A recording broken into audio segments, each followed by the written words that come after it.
Dear students, আজকে আমাদের আলোচনা বিষয় হলো আমরা যতদিন কিভাবে কোশ্চেন বাক্য তৈরি করব আগের ক্লাসগুলো দেখাইছে। আজকে স্পিকিং মডেল দিয়ে কিভাবে বাক্য তৈরি করব। তো স্পিকিং মডেল ভার্বগুলো বাক্য তৈরি করার পূর্বে মডেল ভার্বগুলো অর্থ ভালো করে মুখস্থ করে নিতে হবে। এক নম্বর হলো ক্যান, পারি, সামর্থ্য অর্থে পারি ব্যবহার। ক্যান, কান্ট, পারি না। মে, মাইট, পারি, সম্ভাবনা। মে নট, মাইট নট, সম্ভাবনা, পারি না। কুড, পারতাম। কুডন্ট, দেখুন কুড, কুডন্ট, পারতাম না। উইল বি এবল টু, পারবো। শুড, উচিত। শুডন্ট, উচিত না।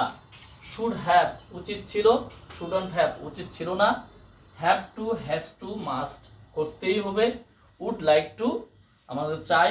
উড, তে তাম। ইউজ টু, তে তাম। এই পুরোটার অর্থ ভালো করে মুখস্থ করে নিতে হবে। আমরা এই সামনের ক্লাসগুলো খুবই ইম্পর্টেন্ট। এই স্পিকিং মডেল কিভাবে ব্যবহার হয় তা আমরা দেখাবো। Thank you very much. Best of luck. আল্লাহ হাফেজ।